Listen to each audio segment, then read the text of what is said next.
Hola, bienvenidos al ciclo de conferencias El Amira, su historia y contextos patrimoniales, un proyecto del Centro Cultural del Banco de la República, sucursal Barranquilla, en alianza con el Archivo Histórico del Atlántico. Hoy, Adlai Stevenson Samper nos hablará sobre la vida cultural del siglo XX en Barranquilla, un análisis de las condiciones generales que dieron origen al desarrollo económico y urbano de Barranquilla, con sus repercusiones en los diversos ámbitos del campo de la cultura, incluidas la conformación de orquestas filarmónicas, ópera, modernidad literaria, el Grupo de Barranquilla, pintores, revistas, infraestructura cultural y sistema académico con la primigenia Universidad del Atlántico y el soporte de entidades tales como el Centro Artístico, la Sociedad de Mejoras Públicas, la Cámara de Comercio, el Banco de la República y la Extensión Cultural de la Gobernación del Atlántico, entre otras.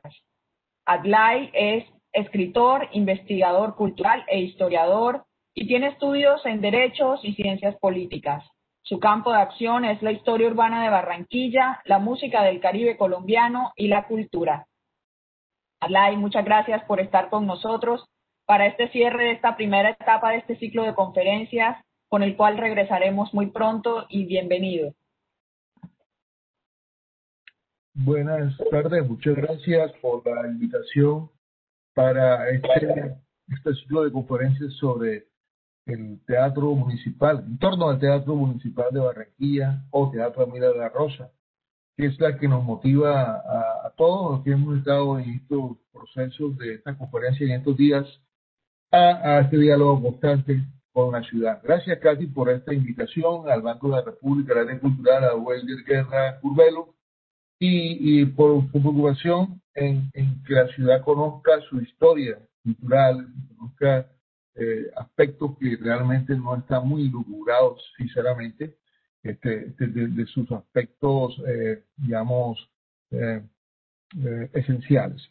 Podríamos comenzar diciendo que es un poquitico ambicioso plantear que en la ciudad estamos en un proceso de historia y de desarrollo cultural, porque no nos abarcaría el tiempo en el día de hoy para semejante empresa. Decir desarrollo cultural de Barranquilla en el siglo XX, pues implicaría hacer un repaso constante y sistemático de todas las disciplinas artísticas de la ciudad, que ha ido a la ciudad en tantos tiempos, y eso no es posible por limitaciones de tiempo y por lo complejo que es. Es más, eso da perfectamente para un libro de historia cultural de Barranquilla o para una tesis, que tampoco creo que se haya hecho real sobre el tema. Bueno, aclarado este primer punto sobre el desarrollo cultural de Barranquilla, a mí me parece que es importante situarnos en la dimensión del tiempo que vamos digamos, a discurrir, que es el siglo XX, que equivale entre 1900 y el año 2000. Exactamente es el siglo XX, aunque todavía da la apariencia para algunos que todavía estamos en el siglo XX, que no hemos entrado en el XXI, a pesar de que llevamos ya 20 años del tercer milenio, todavía continuamos con un pie a bordo del siglo XX. Entonces, vamos a hacer ese corte entre el año 1900 y incluso hasta un poquitico de los tiempos actuales, con toda la crisis que ellos presuponen. En caso, tenemos ahí en pantalla la ciudad, un plano de la ciudad en el año 1900. Se ve que es una ciudad pequeña, una ciudad que llega hasta la calle 45 Murillo, el Dividibli, la calle del Dividibli. Ahí se ve en la parte superior derecha el cementerio universal, que era una cosa extrema de la ciudad, por eso lo hicieron allí, porque estaba en todo lo extremo. Y también se alcanza a apreciar, por otro lado, algunos esbozos del barrio Las Quintas, en la parte superior, en el extremo derecho. Y por supuesto en la parte baja está todo el centro de Barranquilla, una parte de San Roque, el barrio arriba del río, el barrio bajo y lo que era todo el sector del mercado y el empleo comercial del caño de las compañías y eso. Bueno, ya visto este plano, podríamos entrar entonces a considerar si en Barranquilla hay desarrollo o no hay desarrollo. A mí me parece, en mi concepto particular, que no ha habido desarrollo, porque desarrollo implica pasar de una etapa hacia otra, mucho más fuerte, más vigorosa, con mucho más fortaleza, y no es el caso de esta ciudad en sus aspectos culturales. Más bien ha sido un proceso, digamos, prolijo, largo, dispendioso, afanado en el tiempo, en el cual ha habido intermitencias de subidas hacia momentos cumbres, por decirlo así, y unas bajadas dramáticas en que parece que no pasara nada. Eso más bien, pues eso ajustaría más bien el concepto de proceso cultural de Barranquilla en el siglo XX antes que desarrollo, que es un poquitico ambicioso mirarlo de esa perspectiva. No hemos cuidado el desarrollo cultural y eso me recuerda a una frase de una de las personas que vamos a hablar esta tarde y que son los protagonistas de la cultura barranquillera, que es el profesor Alberto Asa. Decía que no habrá desarrollo sin educación ni progreso sin cultura. Eso es una máxima que repite el profesor Asa desde los años 50 hasta su muerte a finales del siglo XX y todavía se sigue cumpliendo con escrupulosa minuciosidad. Pues, llegado el caso, podemos entonces ver de que más bien hay un subdesarrollo desde ese punto de vista.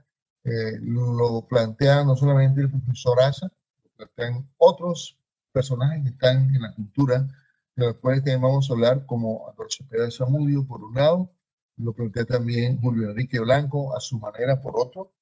Eh, eh, y pues es como una especie de diferentes visiones de la cultura de la ciudad, pero que casi todos tienen las mismas conclusiones, que es muy aventurado hacer cultura o promoverla, y lo difícil que es embarcarse en esas aventuras de promoción cultural. Eso es una constante y se nota en la construcción de los imaginarios, de los idearios que tiene la ciudad, y cómo entran, digamos, en un momento en que aparentemente se estabilizan y de pronto naufragan casi con pena y con una gloria pasada. Eso es una constante permanente. Ahora, ¿de dónde venimos nosotros los barranquilleros? A ver si podemos explicarnos desde ese punto de vista de todo ese proceso de desarrollo cultural. ¿De dónde venimos nosotros? ¿Cómo fue la conformación de la ciudad? Si estas abatimientos sobre la cultura tienen unas raíces más hondas, históricas, filosóficas, políticas, entonces pues hay que remontarse un poquitico a la primigenia conformación urbana, que como todos sabemos no fue una fundación de la corona española, sino una especie de espontánea conurbación en torno a una hacienda, en torno a unas corrientes de agua, lo que llaman hoy en día los caños, una venta de unos lotes y una serie de personajes que vivían allí, interactuaban en torno a los negocios de esta hacienda, de los intercambios, e incluso desde antes con los indios, con los indígenas, que le llamaban ese sector Camacho, que quiere decir aquí te espero, un sitio de intercambio y de trueques. Eso es la ciudad el poblado que se inicia. En ese momento de la historia de Barranquilla, es un sitio de libres, y eso es importante dilucidarlo. Un sitio de libres para la corona española era una población en la cual no existían instituciones de ninguna naturaleza de la corona. Es decir, no había colegios, no había justicia, no había nada de eso. Entonces, obviamente, esto produjo una especie de, digamos, de población inculta. No había instituciones, no había educación, no había iglesia incluso, y eso repercutió muchísimo en la ciudad hasta buena parte de su tiempo histórico.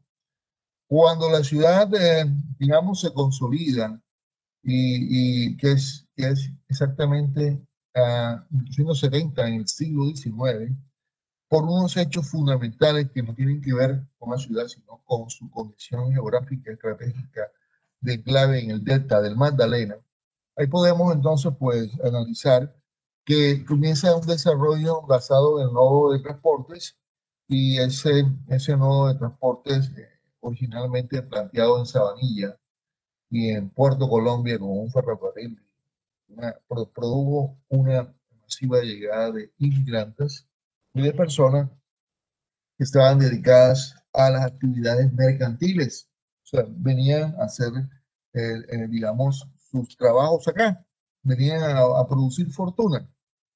Algunos tenían alguna ilustración y otros no, pero estos núcleos de inmigrantes que dieron conformación a Barranquilla, en el cual eran no eran muchos, pero eran los dueños de la ciudad.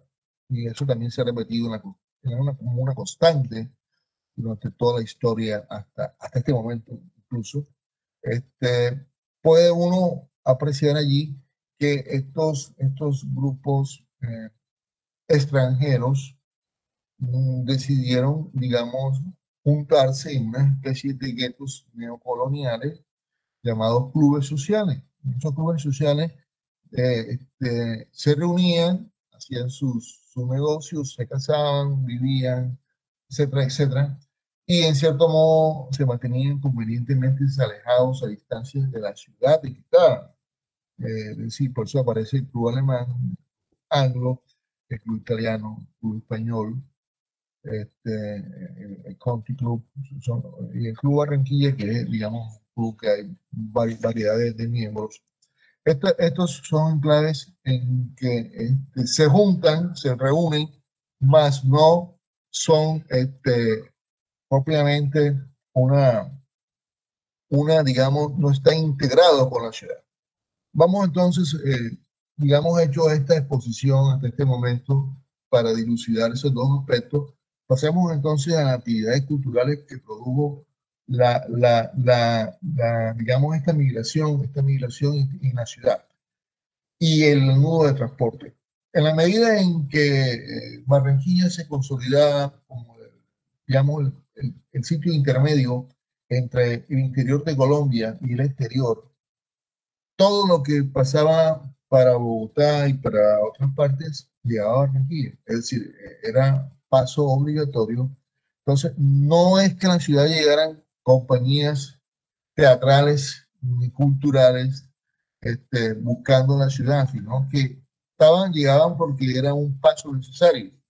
Ese paso necesario de la ciudad produjo una necesidad, digamos, de construir varios recintos eh, para poder presentarlo en la medida en que ellos estaban estas compañías aquí instaladas en la ciudad.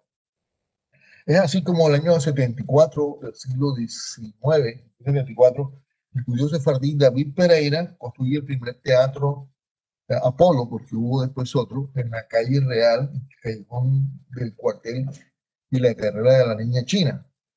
Este pequeño teatro daría paso después, en el año 89, a la construcción del Teatro Emiliano, un teatro que se llamaba Municipal, pero no era del municipio, era de unos inversionistas privados en los cuales estaban Emiliano Bengochea, estaban Cortizo, Martínez Aparicio, Palacio, Blanco y Stasi. Tenía una capacidad, este teatro, para 800 espectadores sentados y 400 en las galerías. Este es el teatro Emiliano. Tenían y 400 en las galerías. Hay un aforo de 1.200, con cosa curiosa. Este teatro, pese a que estaba hecho a finales del siglo XIX, tiene más aforo que el Teatro Aguila de Arroz, que le caben exactamente 980 personas. Ya en esa época el teatro era mucho más grande que el Teatro Amira de la Rosa. Fue diseñado por el arquitecto Gisbert y se inauguró en el año 1895 con la compañía Uguetti de Zarzuela, que como digo, iba pasando por Barranquilla y aprovechaban que duraban unos días en Barranquilla mientras se instalaban en algún buque para subir hasta Bogotá y aprovechaban esos días de estancia acá para presentarse en los diferentes, en estos escenarios construidos para eso. Este teatro tuvo un mal fin en el sentido de que dejó de ser visto como un negocio para sus empresarios. En 1921 se retiraron y lo regalaron, se dieron al municipio, lo cual muestra que no era un buen negocio, nadie va a ceder un negocio próspero. Y allí, pues, el municipio, tratando de ver qué hacía con semejante cosa, con ese teatro, decidieron, pues, colocar un conservatorio de música que funcionó hasta 1930, cuando cerraron el teatro e misericordiamente lo demolieron. Ahora mismo ahí, en esa zona en que estaba el teatro, un verdadero basurero público. Seguimos con los teatros para entrarnos en el tema que tiene que ver digamos, con la presentación de espectáculos culturales, teatrales, conferencias, musicales y cine incluso. En 1893, Demóstenes Llamas construye el Salón Fraternidad entre la calle San Blas y San Juan. A ese mismo sitio se construyó después el Teatro Cisneros y Colombia. Todos teatros eh, este, fueron, digamos, los que produjeron en el centro de Barranquilla en esa época el movimiento en torno a la escena. Eso hacía de todo en estos dos teatros, hasta corridas de toros, acciones políticas, etcétera. Por eso son importantes. El teatro, eh, el teatro Cisneros fue inaugurado por la Compañía de Variedades y Operetas de Manuel de la Presa, traída desde La Habana, Cuba, y ahí ocurrió durante el pasaje inaugural de este edificio un hecho relevante en materia de cultura musical. Los cubanos, que tienen una cultura musical muy fuerte, decidieron pues homenajear a la ciudadanía y inquiriendo aquí y allá se enteraron que el aire que más se escuchaba, el aire digamos, terrígeno, era la cumbia, y ellos a su manera adaptaron una cumbia y lo presentaron en esta propuesta inaugural. Entonces, el problema es que no vislumbraron, no se dieron cuenta de que la élite de Barranquilla estaba predispuesta frente a estas manifestaciones culturales de corte negroide y vieron dentro de esta danza, función inaugural del Cisnero, una mirada obscena sobre el cuerpo y como tal hubo unas encendidas protestas en los periódicos sobre la obscenidad. Esa es la visión de la prensa de la época que estaba liderada con la élite de la ciudad, conservadora y moralista, sobre este aire de la cumbia. Y los cubanos entendieron el mensaje e inmediatamente la desmontaron. En el año 1922 el Cisneros se lo venden a Belisario Díaz y este lo vende en 1997 a una empresa antioqueña, Cine Colombia. Cine Colombia, pues ya estaba metida, digamos, en la industria del cine, y es así como comienza un proceso interesante con este edificio que incluye, por ejemplo, la traída en 1926-27 a un grupo de músicos italianos que son fundamentales para explicar los procesos de música en el siglo XX en Barranquilla. Los traen para amenizar las funciones de cine mudo. Después hablaremos un poquitico de este grupo fundamental de personajes. El caso es que el edificio del Cine Colombia estuvo ahí un buen tiempo, hasta el año 1945, cuando la empresa lo demuele y construye uno nuevo. Ya un edificio moderno con dos salas, Art Deco.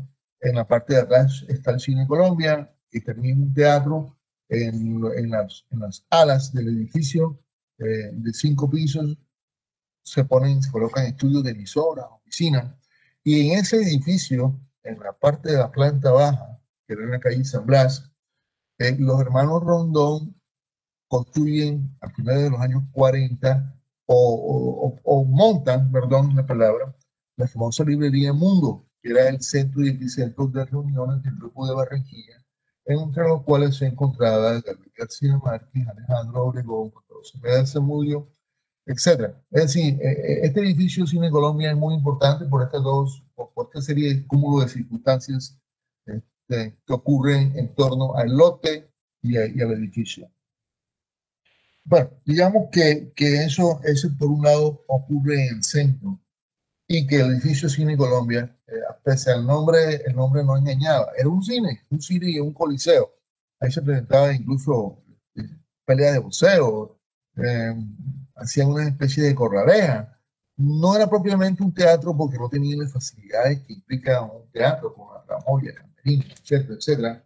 Y quedaba también un poquitico alejado de la élite de Barranquilla, que ya comenzaban a alejarse los años de 45 para los 50 del centro, entre los 40 y 50. Por eso ocurre otro hecho fundamental en otra parte de la ciudad cuando el empresario Alberto Osorio, un ganadero de Soledad que vivía en lo que es la casona hoy del Hotel Majestic, decide en unos linderos del barrio, no se podía hacer ningún desarrollo comercial en el barrio Prado por legislación urbana, decide construir allí un teatro que se llama Teatro Apolo. El Teatro Apolo fue inaugurado el 29 de julio de 1930, perdón. Ahí podemos ver, digamos, el interior del Teatro Apolo y es la hora que no se ha hecho otro en Barranquilla. Me parece importante relevar este hecho porque este teatro tenía una capacidad, digamos, ahí dice en la parte de abajo de 2.000 personas, pero realmente tenía un aforo de 910 butacas en la platea, 492 sillas vienesas y 300 sillas de madera en los palcos. Supongo que en la galería que metían ahí 1.692, metían 300 sillas, llegaban a meter muchísimo más en el tercer piso y llegaban hasta 2.000 personas que dice ahí que tenía. Entonces tenía una tramoya, tenía un foso para orquesta, sí, orquesta filarmónica, tenía un foso bajo el escenario, tenía la escena y tenía también unos camerinos. Sin embargo, este teatro, que fue muy importante porque fue el epicentro de todas las, digamos, de todos los conciertos de la Orquesta Filarmónica, de la Ópera de Barranquilla, de los artistas internacionales que llegaban acá, cantantes, de declamadores, etcétera, etcétera, etcétera. Osorio, pues, lo vendió en el año 1945 a la empresa Metro Goldwyn Mayer, Estados Unidos, una empresa que estaba construyendo un circuito de cines en todo el mundo para promover sus productos cinematográficos Made in Hollywood.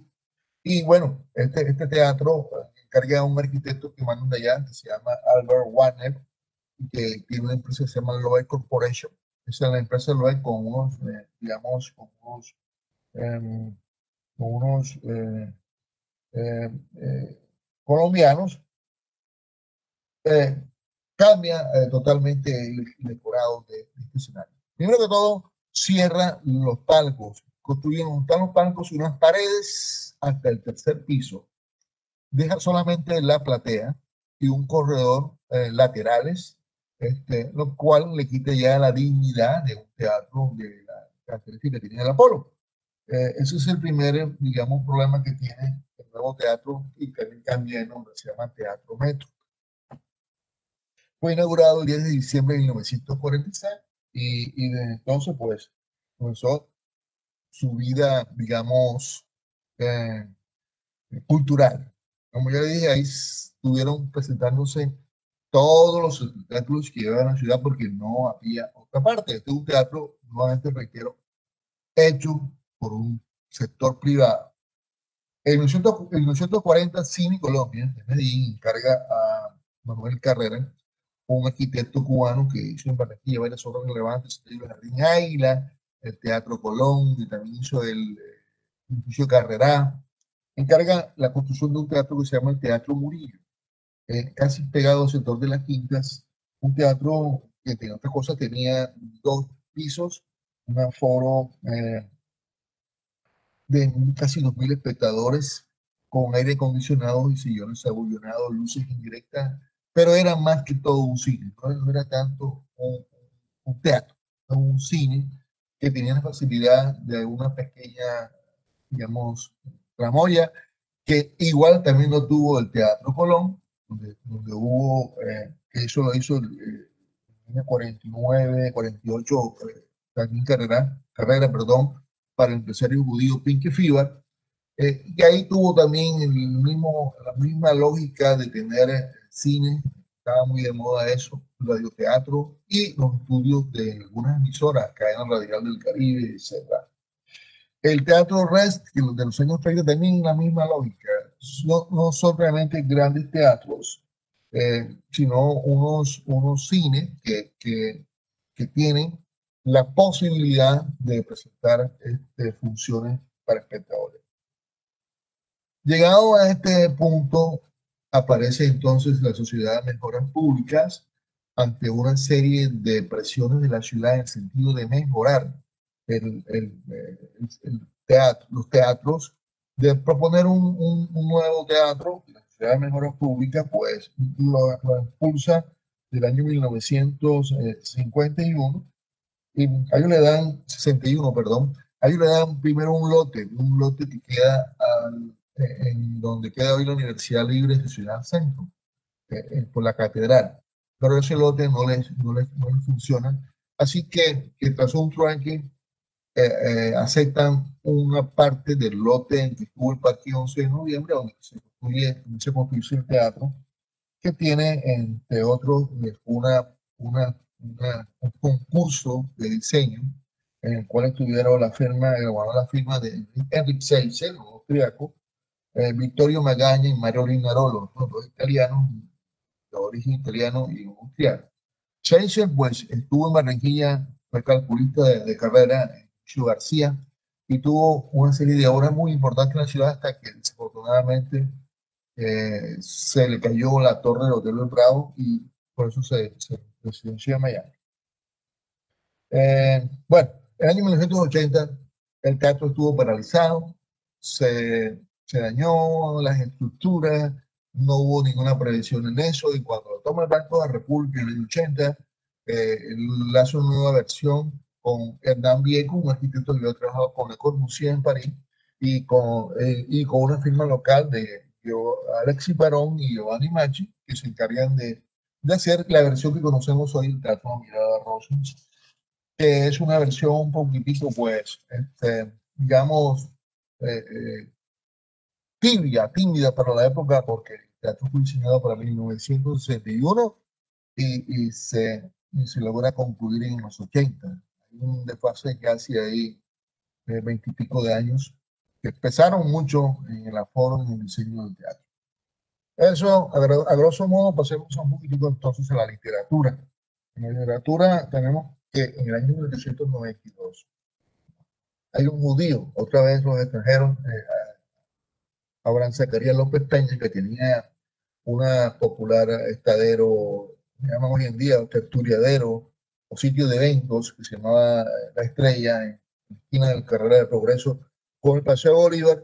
Él editó una revista que se llamaba Azul y tenía una cosa de que era escritor, unos libros bien raros y curiosos, por cierto, de algunos esotéricos, y, y se carteaba con el famoso poeta nicaragüense Rubén Darío. Eh, Allí dentro de esa época de finales del siglo XIX para XX aparecen 2 hechos que me parecen también muy fundamentales de mencionar, y es la figura de José Félix Sotomayor, que es un escritor, hijo de un señor del mismo nombre, venezolano, que fue el que construyó, entre otras cosas, el mercado público de Barranquilla, el que rediseñó junto con el alcalde Antonio Bello, el Campeón Bello, y la Plaza de San Nicolás. Mayor, eh, pues tuvo una gran ascendiente por su pose modernista, cosa que recuperaría plenamente su descendencia, su hijo Alfonso y también los nietos de Alfonso Mayor, del mismo grupo de Barranquilla. Decía Grocepeda Zamudio que el viejo José Félix veníamos todos, así decía él, ¿no? Para sustentar esta gran influencia que tuvo José Félix Mayor en la literatura barranquillera de principios del siglo XX, junto con el otro, que fue Ramón Viñes, el famoso sabio catalán de Cine de Soledad, que era mentor del grupo de Barranquilla, mucho más fuerte incluso que José Félix Mayor, porque los acompañaba diariamente en sus reuniones en Café Colombia, en la librería Mundo, citaba y apoyaba y daba consejos. Por ejemplo, él aconsejó a García Márquez de que no le colocara a una novela en nombre de Barranquilla, que no era nombre literario, y se buscara otro. Parece que se estaba hablando en ese momento de los esbozos o los cuadernos previos del Cien Años de Soledad.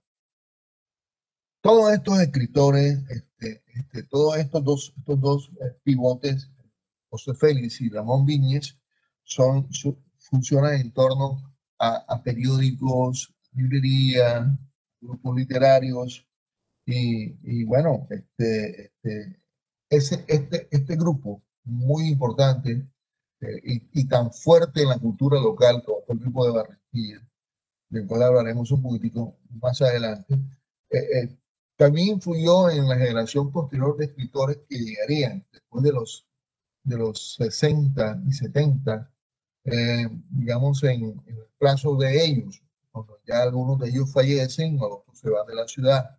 Esa generación de escritores estaría Fanny Buitrago, Mármol Moreno, Ramón Villavaca, Jaime Manrique, Alberto Duque López, que casualmente debutó de la mano de Cepeda en Diario del Caribe, Julio Gracirey, entre otros. Una revista importante de principios del siglo XX fue la revista Voces. Fue tan importante que todavía la reseñan como ahí vemos uno de los números dirigidos por director Julio Gómez de Castro, y hay varios artículos, uno de ellos de Ramón Viñi, casualmente. Esta revista es muy importante porque comenzó en el año 1917 y sobrevivió pues 3 años hasta 1920, pero tenía una mirada, digamos, internacional muy moderna, y ahora mismo pues es apreciada como uno de los grandes proyectos literarios del siglo XX en América Latina. Es decir, por lo que se escribía allí, en la forma en que se escribía, los temas que se trataban y los autores que que estuvieron en esos 3 años de existencia de la revista, los cuales algunos tenían posteriormente gran notoriedad universal. Esta revista pues tuvo 60 números. Al principio la manejó Gómez de Castro y después la manejó Héctor Párez con un alias de Hipólito Pereira. Después de esta revista viene la revista Lumen, que es un proyecto esotérico dirigido por Fanny Meri. Otra revista que se llama Camino, dirigida por García Herrero. La revista literaria y diario La Prensa, de los Martínez Aparicio. La revista Civilización, de Alberto del Castillo. Y la revista Mejora, a la cual se soy el real, que se dedicaba a temas cívicos, a plantear algunos temas que tienen que ver con la ciudad. Entonces, hay otra revista que se llama la Revista Mundial, dirigida por Adolfo Marta, en compañía de José Félix Mayor. José Félix Mayor, como ya habíamos explicado, pues es uno de los, de los grandes, digamos, personajes de la ciudad. En esta foto de la cueva, del grupo de Barranquilla, yo creo que es un poquitico prematuro decirle en la cueva porque era el grupo de Barranquilla, realmente la cueva fue posteriormente. Ahí podemos apreciar en una reunión etílica, por cierto, a varios personajes. Está un músico Bob Prieto, de riguroso blanco y una corbatín negro. Gabriel García Márquez, fácilmente reconocible por su flacura, su bigote. En la parte trasera, Germán Vargas Castillo, Alfonso Fuenmayor, en el centro de la reunión, y al lado muy sonriente el sabio catalán Ramón Vilches. Ahí vemos cómo se van articulando estos grupos, José Félix, Ramón Viñes, La Cueva. No tienen nada que ver estos procesos, reitero, repito, nada que ver con la parte de la administración o el sentido político, ya sea de la nación, ya sea del departamento, ya sea del municipio. Son unos, como dicen hoy en día, emprendimientos hechos en torno a proyectos personales y grupales de la cultura. En la revista Mundial, que como dije era de Adolfo Marta, ahí estuvo escribiendo, entre otros, Ricardo Arenales, que se llamaba así cuando estuvo viviendo en Barranquilla, y es el sobrenombre, otro de los alias de Porfirio Barbas Acosta, famoso poeta. En esa lista también estuvo Benigno Acosta Polo, Julio Gómez de Castro y Benjamín Sarta. Benjamín Sarta fue uno de los fundadores posteriores de la Universidad Autónoma del Caribe. Bueno, eso ahí pueden ustedes irse viendo cómo se articulan los proyectos literarios con los proyectos académicos, con los proyectos culturales, por otro lado. Entonces, en el año 1949 dice, el filósofo industrial, eso muy poco lo dicen, pero era industrial, porque tenía unos laboratorios y tenía eh, un sistema de comercio, Julio Enrique Blanco, eh, hace un proyecto cultural que se llama la Revista del Museo. El Revista del Museo, pues, es un embrión de la Universidad del Atlántico, que la funda en el año 46, pero no la funda en un sentido humanista, como uno podría aprender en un filósofo, sino la funda con un sentido netamente pragmático, a centrarla en las tecnologías, química y farmacia, que tienen que ver con sus áreas de negocios, y ingeniería química. Estos ingenieros y tecnólogos de la universidad son los que dan origen a esta universidad. Y sin embargo, eso no demerita para nada a las misiones de Julio Enrique Blanco con su revista del museo, porque él tuvo unos atisbos sobre la cultura en Barranquilla, en el cual dijo algunas cosas interesantes, del cual me permito leer lo siguiente. Culturalmente, Barranquilla expresaba una sociedad más abierta, mostrando el doble carácter de ciudad receptora y centro difusor de nuevos valores e ideologías. Por ser puerto fluvial y marítimo, el lugar privilegiado para el encuentro de muchas corrientes de pensamiento.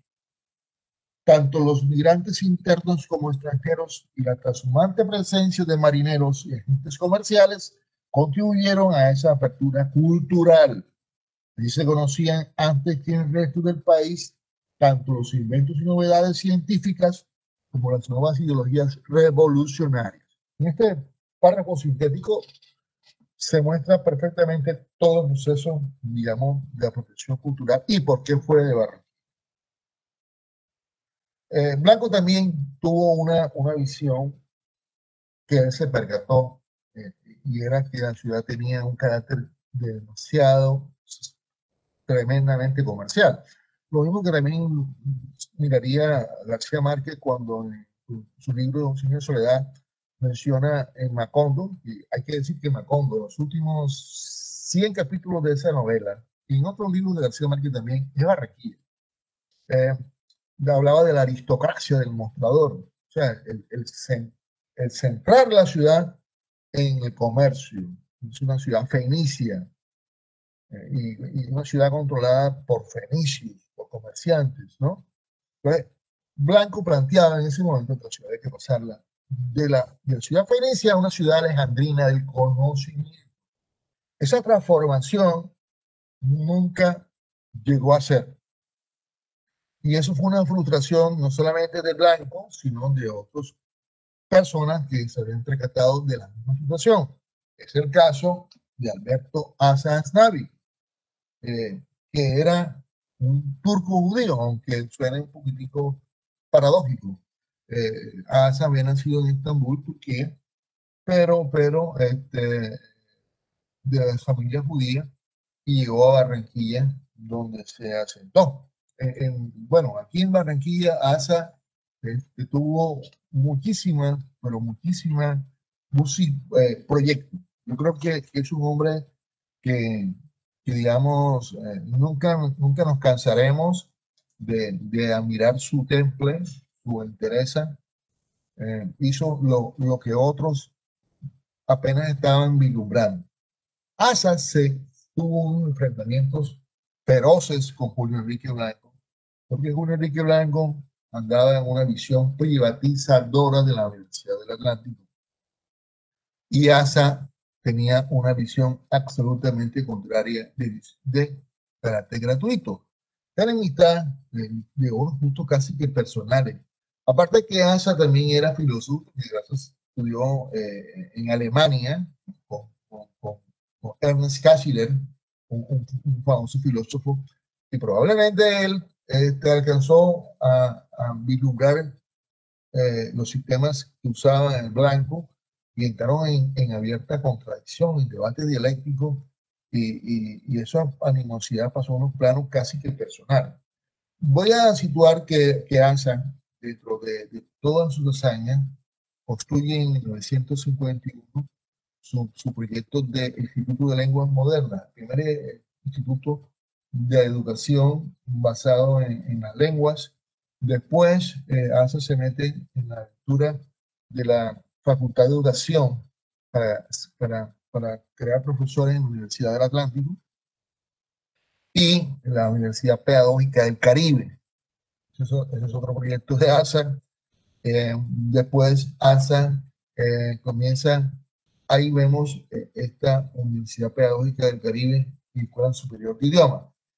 Esto es en un edificio especial de la Universidad Atlántico que después se convertiría en la Facultad de Educación, donde se dieron los profesores, varios profesores de todas, de tres o cuatro generaciones. Todavía hasta hace poco pues, funcionaba allí esta facultad antes de mudarse a la Universidad Atlántico hacia su actual sede en la vía Puerto Colombia.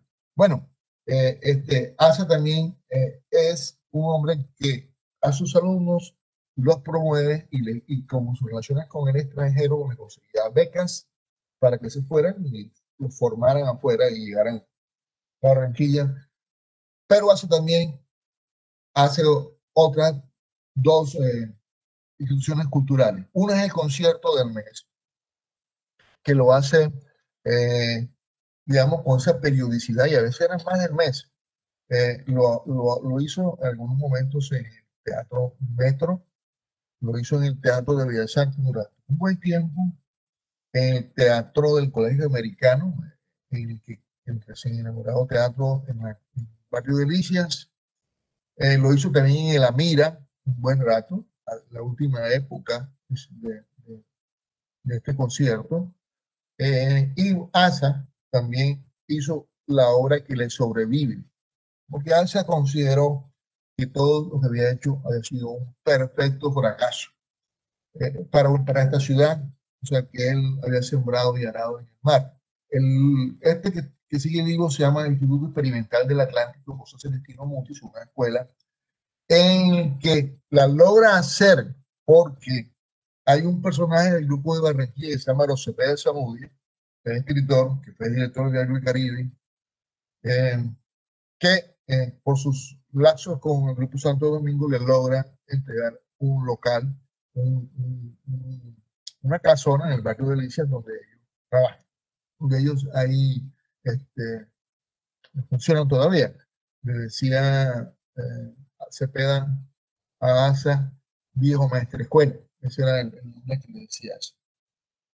De los proyectos del grupo de Barranquilla, creo que también sobrevivió el famoso Crónica su mejor weekend. Ahí estuvo estuvieron todos, estuvo Santo Domingo, estuvo Alejandro Obregón, sobre el cual hay que situar todo lo que tiene que ver con la pintura. O sea, porque en ese momento, hasta ese momento, el panorama de la pintura en Barranquilla no es muy, digamos, de vastedad ni de modernismo. Y Obregón, digamos, es el que remueve esas aguas.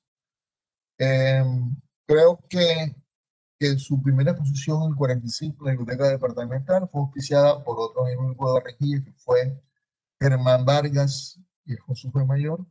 Estos mismos Germán Vargas y José Mayor con los Rondón son los que hacen el primer libro de Álvaro Cepeda en Librería Mundo. O sea, veamos cómo estos grupos son los mismos y se van mezclando, ¿no? Eh, Obregón también, junto con Cepeda y otros, planean las bienales interamericanas de arte. Y es increíble en la cueva, porque esas bienales, por ejemplo, estuvieron invitados escritores famosos, como por ejemplo Guillermo Guevara Infante de Cuba, por decir algo. Y algunos pintores que después fueron tremendamente famosos estuvieron ahí, en esas bienales, como el mexicano Cueva, como el peruano de Cislo, y también en esa misma dinámica de la pintura, en el grupo de Barranquilla y en la Cueva, concretamente, de ahí podemos también mostrar a Julita Rivera y a Noel León, que también es que da como inicio a una mirada sobre la pintura popular y la pintura, digamos, maybe, la pintura primitiva. En la Universidad del Atlántico hay una revista que se hace en los 50, se llama Estudia, dirigida por Rodrigo Noguera Barreneche. Esa revista tuvo alguna preeminencia, desapareció también, y gran parte de todos esos procesos en los, en los 60 y 70 son retomados, sobre todo en los 70, por el suplemento del Diario del Caribe. Que era un diario que había estado Cepeda manejándolo cuando estuvo vivo hasta el año 72, pero que después permitió la conformación de un suplemento literario y cultural muy bueno y muy denso, que tenía un grupo coordinador integrado por Alfredo Gómez Suret, que fue primer, por cierto, eh, director del Teatro Mira de la Rosa, Carlos J. María y Antonio Caballero Villa, dos intelectuales. Caballero Villa era, digamos, tenía un bufete de abogados al lado de Roberto Jiménez Echeverría, político conservador. Los dos, Caballero Villa y Carlos J. María, el rector de la Universidad del Atlántico, Ramón Guillán Vaca y Margarita Abello. Este comité coordinador produjo un movimiento muy importante y apoyaron muchísimas manifestaciones de la ciudad. Por cierto, que este mismo comité coordinador controlaba la Facultad de Bellas Artes durante los años 70, porque merced a acuerdos políticos había una curiosa, digamos, una bilateralidad de mando compartida entre el Partido Conservador, ya decíamos lo de, lo de Patino Caballero Villa, que aparte había sido militante de izquierda en su juventud, y el Partido Comunista. Tenían control en ese momento del Conservatorio de Música y Escuela de Bellas Artes, que era decano Alfredo Gómez Suret, que, como repito, fue al mismo tiempo también el primer director del Teatro Vida de Rosa. Vean cómo se repiten los nombres, los grupos y los planes relacionados con la cultura. Son pocos, pero se mueven en diferentes áreas.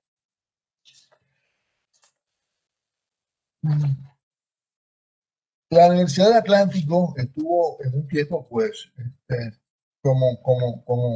como la más importante de la ciudad. Ahí lo vemos en el proceso de construcción de la universidad, en el bloque de 20 de julio.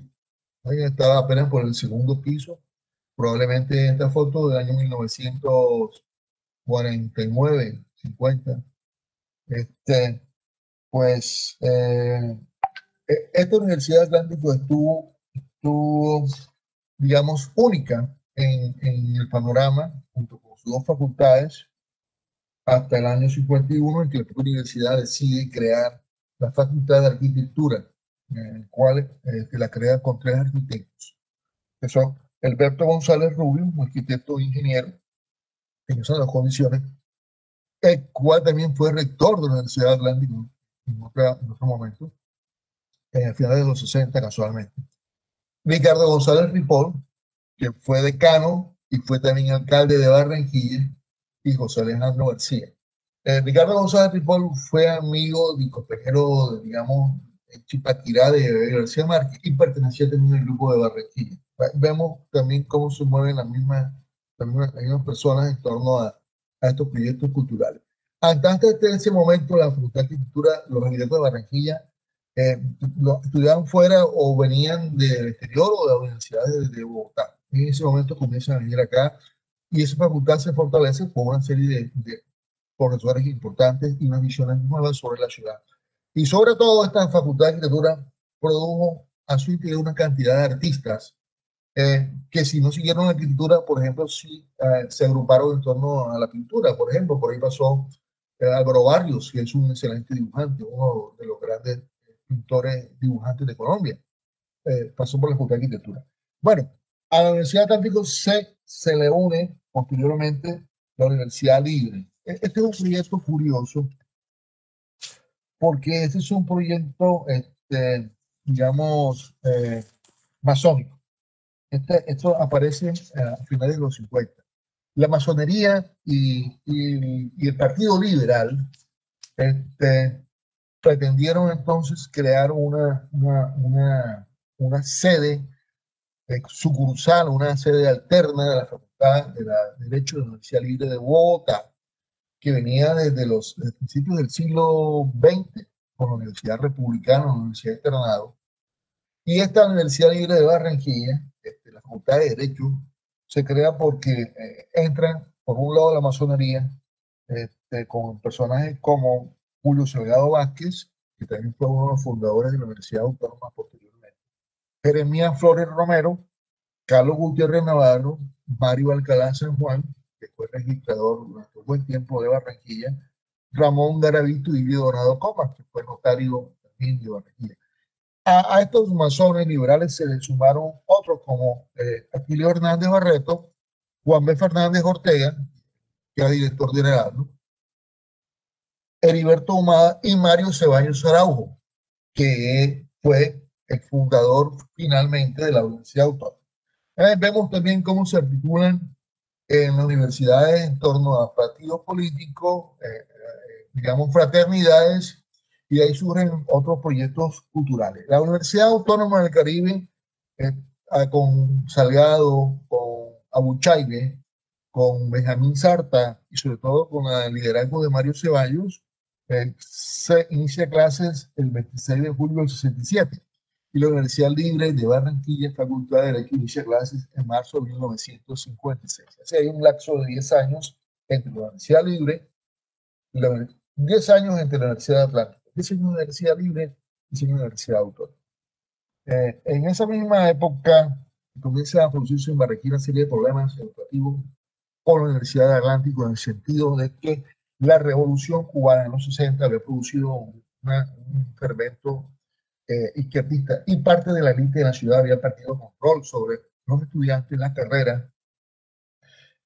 Así que hay como, y ahora, por otro lado, aparece la masonería y el liberalismo planteándose un proyecto educativo. Así que unos sectores católicos, o unos sectores de la élite conservadores, deciden plantearse una universidad propia. Es así como surge en el año 1966 la Universidad del Norte, liderada por Karl Parrish, un urbanista, un constructor de la ciudad, hizo varios barrios de la ciudad. La Fundación Santo Domingo, Andy, que era el gremio de industriales, y la Fundación Colda, que ya no existe. En ese momento, su ideario plantea de una universidad católica. Ellos después se alejaron de estas propuestas iniciales y se afiliaron en cierto medido, no a la Javeriana como uno podría creerse, sino a la Universidad de los Andes, mucho más tecnológica. En cuanto a la música, en Barranquilla, creo que es importante decir que desde el siglo XIX hubo muchos movimientos musicales. Eh, por ejemplo, hubo la banda del maestro Antonio Mechorana, hubo el centro artístico que creó Cruz Blanco, hermana tía de Julio Enrique Blanco, y hubo una llegada de una serie de importantes personajes a la ciudad, entre los cuales me quiero referir en primera importancia a un grupo de italianos, porque estos italianos son los que en cierto modo conforman, digamos, el desarrollo cultural de Barranquilla. Ahí sí creo que hay, pues, podemos hablar de desarrollo. Esos italianos llegan para las funciones silentes de cine y provienen de Panamá, donde están haciendo la misma función. Ellos son un grupo en el cual está Pietro Viava, que se graduó en Roma, en el Conservatorio de Santa Cecilia, que compone, dirige, ahí lo vemos, hace toca cello, está también Ferruccio Dal Maio en el contrabajo, Álvaro Bachillieri en el violín, Venancio Brunetti en el cello, José Masilli en la guitarra, Nino Medio en la mandolina, Guido Perla, que es un hombre también muy importante como Viava, en el trombón y en el cello, Alfredo Escuarcheta, que se fue para Ibagué, que ya fundaría el Conservatorio de Ibagué, y Aníbal Cataldo, que fue cantante. La mayoría llegaron en Barranquilla y fueron los propulsores, en cierto modo, de varios hechos. Uno de ellos fue el Conservatorio de Música de la Universidad de Atlántico o Bellas Artes. Estuvo Viava como personaje muy importante durante mucho tiempo, creando las líneas de acción, creando la Orquesta Filarmónica de la ciudad, la cual la crea en el año 1943 junto con la ópera. Una cosa increíble que esta ciudad de Barranquilla en esa época pudiese hacerse semejante cosa en esa época, una orquesta filarmónica, una ópera. Pero así fue, bajo la égida de Pedro Viava y los otros músicos. Eh, Otra cosa importante es que Viava se casa con, con una señora apellido Sosa, hija del maestro Sosa, que tiene la orquesta de la jazz band más importante de Colombia en su época. Y Viava, junto con Guido Perla, en esta orquesta tocan porro, música internacional, brasilera, española, cubana, y porros también colombianos. Y con esta orquesta es importante porque por ahí pasan dos personajes que son fundamentales en la música colombiana. Son Antonio Peñalosa, que hace jazz, que hace chandé, porro, etcétera, etcétera. Experimentador nato de lo folclórico y lo jazzístico y lo culto. Y Pacho Galán, creador del Merecumbe con su famosa orquesta.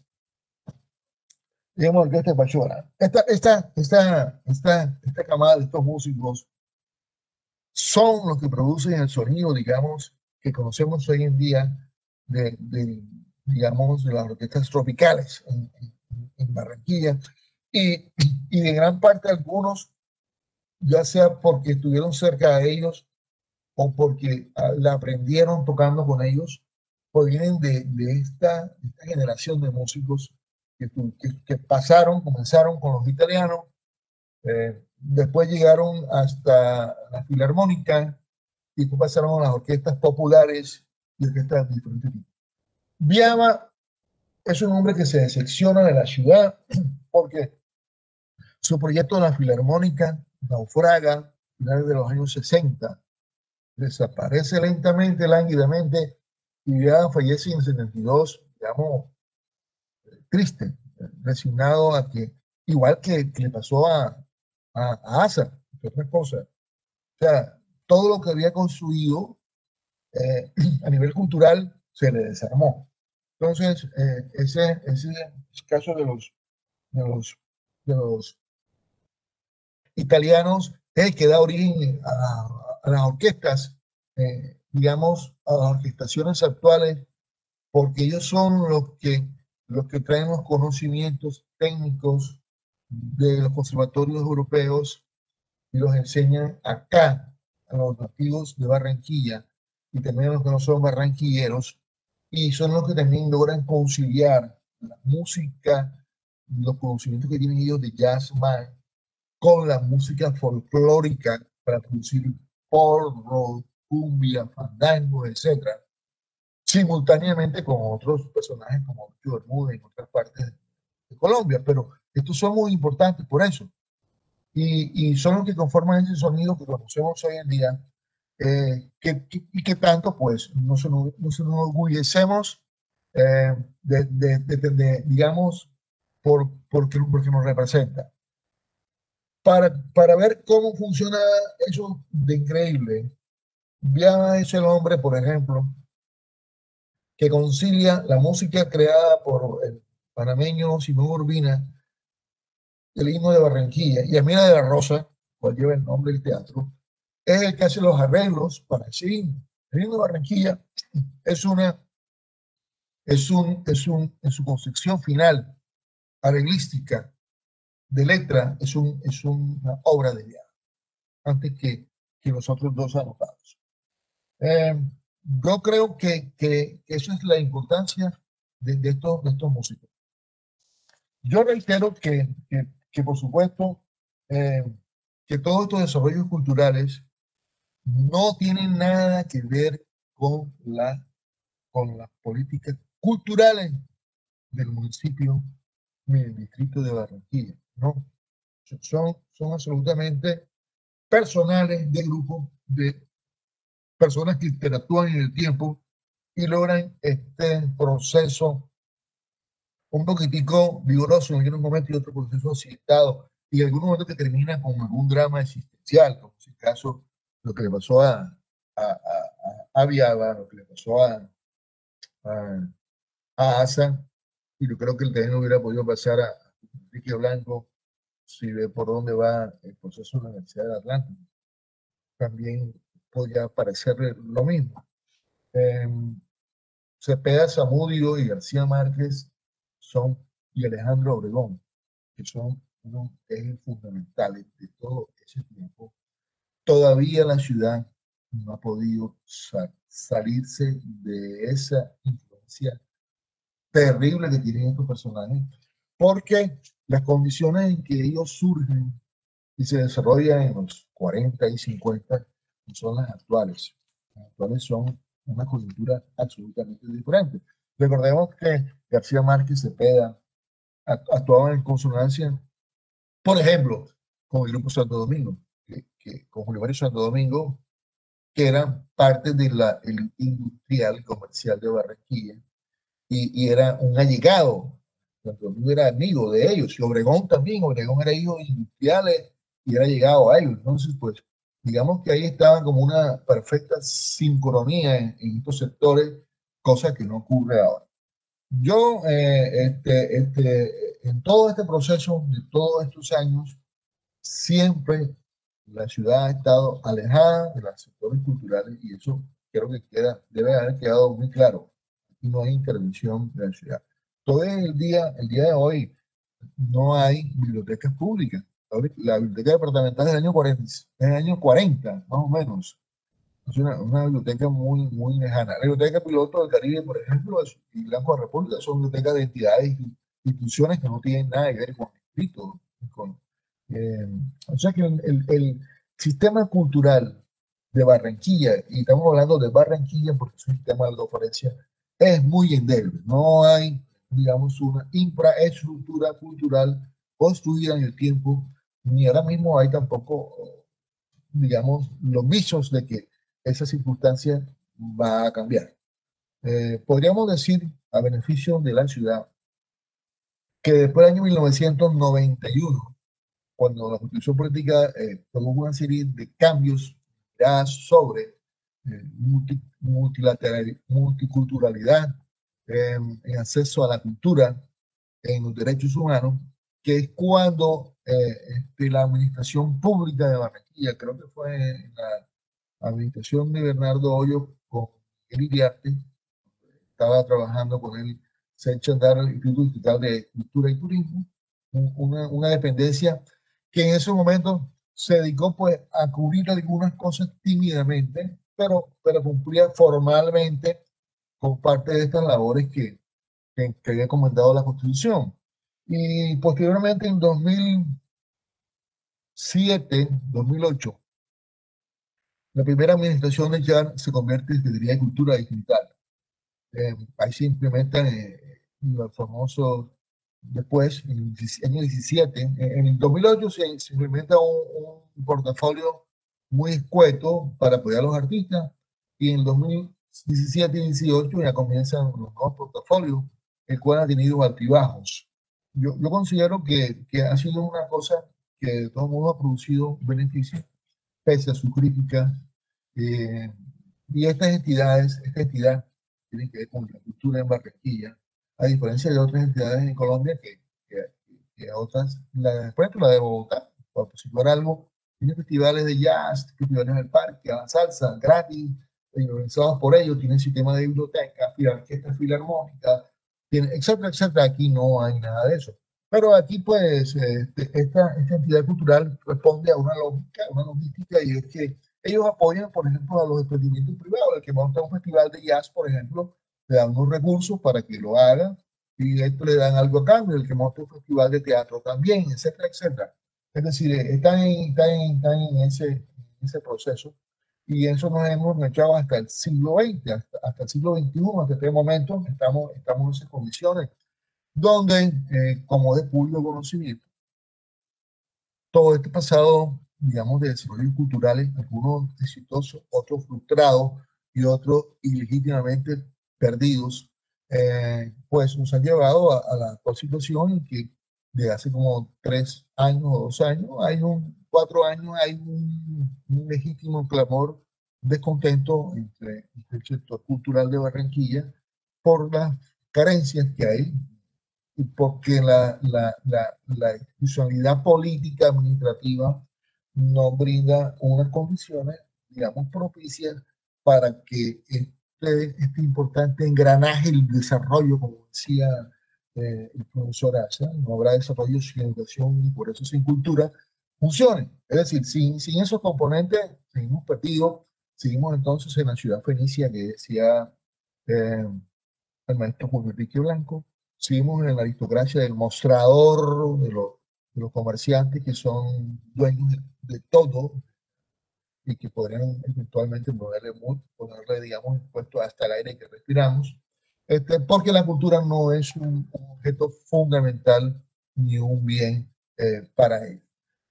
Yo, pues, como explicaba, de que es un tema bastante largo y próligo, yo creo que lo he hecho a grandes zancadas, por supuesto que me he volado unos episodios, y he tratado de abordar lo importante en torno al eje de que este es un proceso cultural que ha tenido altibajos y que se basa más que todo en unos emprendimientos individuales y de grupos, digamos, que han interactuado por circunstancias diversas en un espacio y un tiempo. Katy, pues esa es mi intervención. Espero pues que tú me digas qué puedo hacer ahora con las preguntas, si hay preguntas, para tratar de responderlas, si las puedo responder. Si no, pues habrá que encomendarse a quien sabe qué para las respuestas, que yo no las tengo tampoco.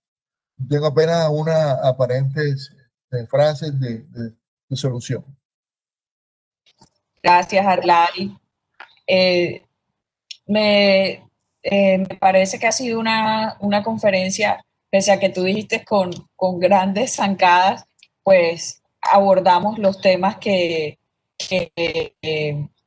confluyen alrededor de la cultura como tópicos importantes, como fueron los personajes, la vida del teatro, la literatura, esos pasos fugaces que se dieron y esos intentos cada vez menos frecuentes, pero recurrentes en ese momento, luchadores como lo de la revista Crónica, que cuando uno lee los relatos de la revista Crónica, que infortunadamente hay muchos archivos que están están perdidos, que no están completos en esa compilación que hizo la Universidad del Norte, pues uno logra también tener un gran imaginario de cómo era esa ciudad, ¿no? Pese a que había un gran vacío sociopolítico, socioeconómico, por todas las situaciones que vivía Barranquilla en ese entonces, pero sin embargo siempre esta vida cultural demostraba que tenía una pujanza mucho más fuerte en esa época, ¿no? Sobre todo por la importancia de los personajes, el hecho de que alguien pudiera sentarse en un café o acercarse por lo menos a ver a una persona como Ramón Viñes, que tuvo una carrera teatral tan importante en España y que, bueno, termina acá por muchas por todo lo que pasó con Franco y todo, pues definitivamente también le permite a uno rememorar y poder trasladarse a esa época en donde la cultura definitivamente, pese a todo, como lo dije ahorita, pues era un gran salvavidas, ¿no? La cultura como una construcción ciudadana en ese momento, en la segunda mitad del siglo XX. Tengo un comentario de, de Ala Caneva, que nos escribe del Colegio Experimental del Atlántico. Y dice, el Colegio Experimental del Atlántico, sus profesores y directivos agradecen al doctor Stevenson por todas las bellas palabras que él dedicó a nuestro fundador, maestro Alberto Asa, que desplegó toda su energía para la difusión de la cultura en Barranquilla y toda la costa caribe de Colombia. Igualmente agradecemos todo lo valioso que usted expresó sobre una de las obras del maestro Asa, el Colegio Experimental del Atlántico, el Concierto del Mes, la Escuela de Idiomas, entre otras. Y es un legado, Adlai, que, digamos, esa labor que hizo el profesor Asa dejó muchas huellas en nosotros como ciudadanos. O sea, en mi infancia yo me acuerdo que mi hermano quería estudiar en el Instituto Experimental, ¿no? Y todo el mundo quería quería tener esa oportunidad, esa accesibilidad, pese a que no era un colegio, como lo mencionaba el profesor Villalón, para cierto tipo de públicos, ¿no? De estudiantes, pero precisamente por esa calidad que tenía, pues era muy difícil acceder. Nosotros, desde que yo entré al banco, trabajábamos de la mano con el profesor Antonio Martínez haciendo los conciertos del mes, con todo el amor, con todo el esfuerzo, como tú bien decías, también a veces no era el concierto del mes, sino el concierto de las semanas. Había momentos en que cuando hacíamos las alianzas teníamos 2 y 3 conciertos en el mismo mes. Y creo que eso también hay que rescatarlo, ¿no? De todos estos personajes que tú mencionabas, esa Quiero, entrega ciudadana. quiero agregar algo.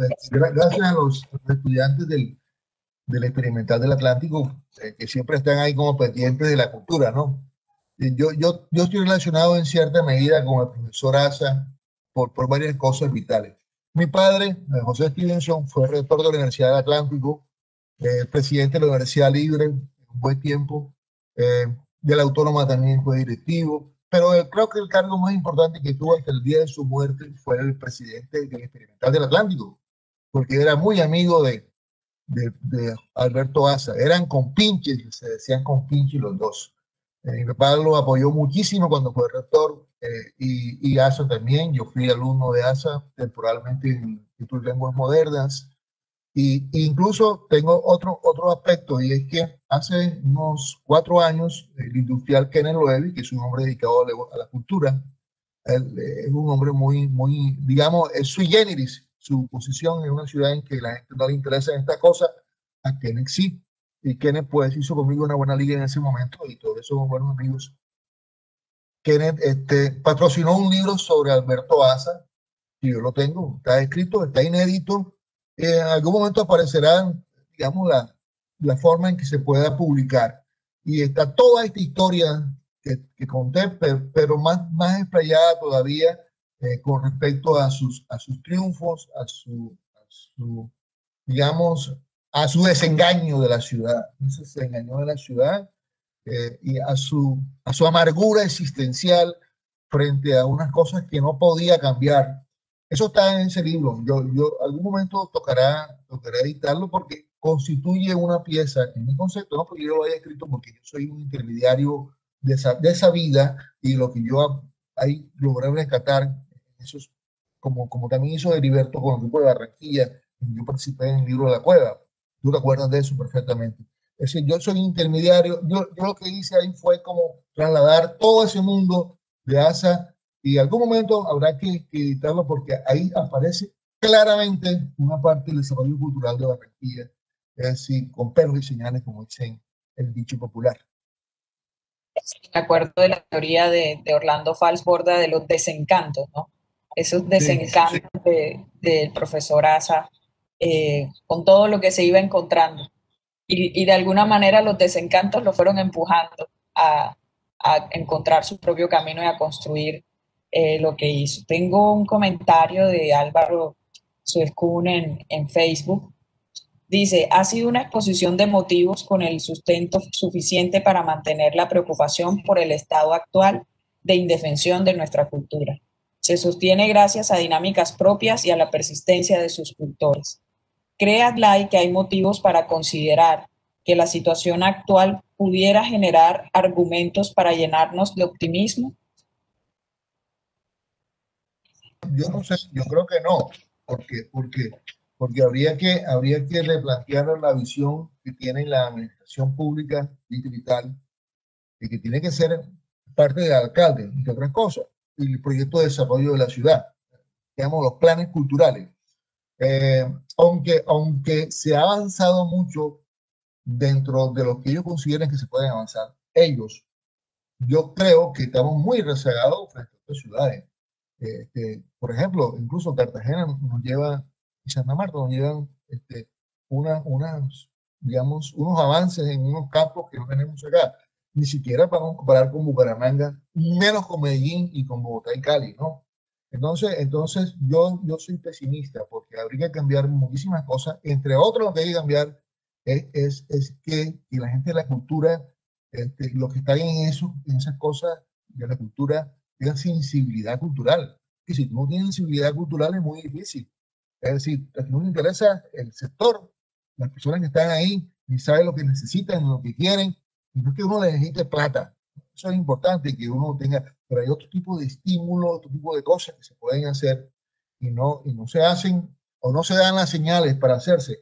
Como por ejemplo las das el Banco de la República, que yo soy testigo de que y regularmente me llaman para que, y no es por problema de dinero, porque yo a veces digo ya, no porque me estoy pagando, sino porque me parece una institución que tiene en consideración a los creadores culturales. Yo he estado en el banco varias veces por diferentes razones. La última tuve por la cuestión de una filmación sobre el telón de boca del Teatro Miranda Rosa, que por una cosa, una invitación que me hicieron y con mucho gusto, yo que conocía algo del cuento, pues fui allá y luché. Es decir, yo creo que son esas cosas las que hay que consolidar en la ciudad y darle certeza, seguridad al sector cultural de que hay un trabajo que se está haciendo en esfuerzo. Pero no se pueden dar señales de que yo voy a ayudar a fulanito porque es amigo mío, entonces, o embarcarse de que esta ciudad y que la cultura es una escuelita de Doña Rita en el cual vamos a trabajar eh, haciendo sesiones solemnes de colegio. Bueno, aquí vamos a hacer la sesión solemne de la número tal del colegio tal. No, porque es que no vamos a ninguna parte. La gran cultura necesita unos conocimientos y unas formaciones mucho más fuertes y eso no se consigue con amateurs. O sea, eso es que quede claro. Si vamos a hacer cosas de amateurs vamos a privilegiar los principiantes, digamos, un muchacho que puede que posteriormente una muchacha tenga un talento como narrador o como músico o como danzarina, pero entonces darle una dimensión inédita porque es lo único que tengo que demostrar nada más es eso no se vale. Esa es una señal que le manda a uno y uno la escucha y se da cuenta que no hay un interés real en que la ciudad se desarrolle de verdad, verdad. Es decir, lo que hay un interés de, digamos, es, vamos a mostrar algo. Es decir, hay un problema, y se lo digo a Álvaro, Álvaro lo debe conocer bien, y es el desmonte de lo que llaman la escenografía de apariencia, ¿no? Es decir, las cosas se hacen no para que funcione, sino para que crean que funcione. Entonces, así no nos sirve. O sea, no nos sirve a ninguno. Por ejemplo, Álvaro, un hombre que está metido hace rato, ahora está metido en el proyecto de la revista, la única revista de música ahí por aquí, se llama La Lira. Que ¿cómo la hace? No sé. La hace porque la quieren hacer. Pero no, esa revista debería estar estimulada, patrocinada, sponsoreada por entidades públicas del ramo, por universidades, porque es la única que hay en ese sentido. Porque no dejan que todas las cosas, uno como pueda se defienda y hay un momento en que le pasa lo que le pasó a ASA, lo que le pasó a Viaba, lo que le pasó a otros que se aburren, los coge la vejez, los coge la angustia de la muerte, los coge el desengaño y se retiran tristes de alma. Eso es lo que pasa al final, ¿no? Bueno, pero nosotros seguimos trabajando y Sí, construyendo, y esto hace parte de esta construcción colectiva, en esta reconstrucción de memoria que tanto necesita nuestra comunidad.